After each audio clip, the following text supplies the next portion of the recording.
Hello and welcome to Ani's Short Stories. I hope you enjoy this story. I'm going to try and upload a new story each day. The Haunting of Alverstone Garden. The Isle of Wight was a place of breathtaking beauty and storied history, a place where rolling hills met the endless expanse of the sea. It was also a place where the past seemed to linger, its echoes entwined with the present. Holly Arnold, a historian with a penchant for unearthing forgotten stories, had recently moved to the island, drawn by its rich tapestry of myths and legends. She had purchased an old cottage on the edge of Alverstone, a quaint village known for its picturesque landscapes and charming tranquility. The cottage came with an expansive garden and overgrown yet enchanting space that the locals spoke of in hushed tones. "You'll want to stay out of that garden after dark." Holly had laughed it off as local superstition. She had always been skeptical of ghost stories, though she found them fascinating in a historical context. But as she stood at her kitchen window that evening, gazing at the tangled maze of ivy, brambles, and ancient stone pathways, she couldn't deny an unsettling feeling creeping up her spine. The garden seemed almost alive, the shadows between the trees shifting in the dim light of the setting sun. The first encounter. That night, unable to sleep, Holly decided to venture into the garden. Armed with the flashlight and her curiosity, she stepped out into the cold night air. The garden was eerily silent, save for the occasional rustle of leaves. She followed the main pathway, her light cutting through the darkness. As she rounded a corner, she came upon a clearing dominated by a massive oak tree. Beneath its gnarled branches stood a stone bench, withered by time. Holly's breath caught in her throat as she noticed a faint, bluish light emanating from the bench. As she approached, the light coalesced into the translucent form of a woman dressed in an old-fashioned gown. Her face was a mask of sorrow, and her eyes seemed to bore into Holly's soul. "Leave this place," the apparition whispered. Before Holly could respond, the figure dissolved into the air, leaving her standing alone in the darkness. Heart-pounding, she retreated to the safety of her cottage, her mind racing with questions. Who was the woman? And what did she mean by us? Unearthing the past. The next morning, Holly dove into research.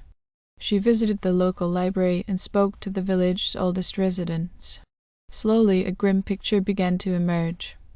Alverstone Garden had once been part of an estate owned by the Whitcomb family, a wealthy and influential household in the 18th century. The family had been known for their cruelty, exploiting and mistreating their servants. Tragedy had struck when a fire engulfed the manor, claiming the lives of several servants and family members alike. The estate had been abandoned, and over time nature reclaimed the land, leaving behind only the garden. Holly also uncovered tales of mysterious disappearances and sightings of ghostly figures near the garden over the years. It seemed the spirits of those who had suffered injustices at the hands of the Whitcomb family were unable to find peace. The spirit's wrath. That evening, Holly returned to the garden, determined to uncover the truth. She brought with her a notebook, a tape recorder, and a small offering of flowers and bread, a gesture of goodwill inspired by folklore. As she reached the clearing beneath the oak tree, the temperature dropped sharply, and the air grew heavy with an unspoken tension. One by one, ghostly figures began to materialize. There was a woman she had seen the night before, along with others, a young maid clutching a singed handkerchief, a groundskeeper with a charred rake, and several indistinct forms that seemed to shimmer like heat waves. Holly asked, her voice trembling but resolute. "We're justice. We were wronged in life, and in death we are bound to this place. The Whitcomb family's sins have cursed us until they are acknowledged and atoned for."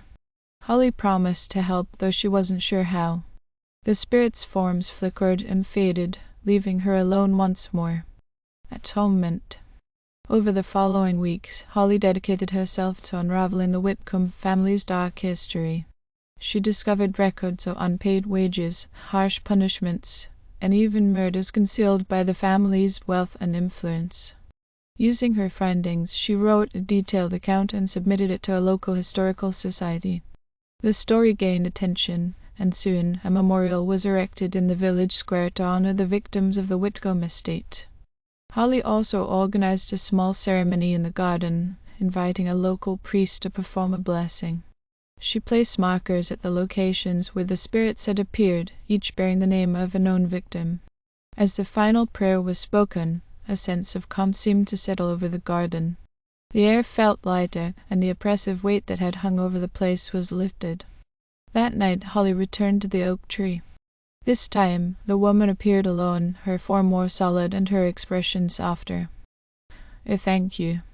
As the spirit faded, Holly felt a profound sense of relief and accomplishment. The garden, once a place of sorrow and unrest, had been transformed into a sanctuary. And though she knew she would never forget the chilling encounters she had faced, Holly also knew she had made a difference. Epilogue. Years later, Alverstone Garden became a popular spot for visitors and locals alike. People spoke of its beauty and serenity, unaware of the turmoil it had once harbored. Holly remained its quiet guardian, tending to the flowers and ensuring the stories of those who had suffered there were never forgotten. The garden's haunting had ended, but its history lived on, a testament to the power of truth and reconciliation. The unexpected return. One cold winter evening, years after the spirits had seemingly found peace, Holly found herself alone in the garden once more. The moon cast a silvery light over the frost-covered pathways. She was pruning some dormant rose bushes when she felt an inexplicable chill run down her spine. Turning toward the oak tree, she saw the faintest glimmer of blue light. Heart-pounding, she approached cautiously. To her astonishment, it was not the sorrowful woman, but a new figure, a man clad in a tattered coat, his eyes hollow and accusing. "You thought it was over?" Before Holly could respond, more figures began to emerge, their faces unfamiliar and their forms shadowy. These were not the spirits of the Whitcomb victims, they were something else entirely. The air grew heavy with malevolence, and Holly realized that the garden's peace had been temporary. Something darker had been awakened by her actions, something that had lain dormant beneath the surface. Holly demanded, her voice quivering. The man's expression twisted into a cruel smile. "We are the ones forgotten by history. We are the sins that were never spoken of, and now."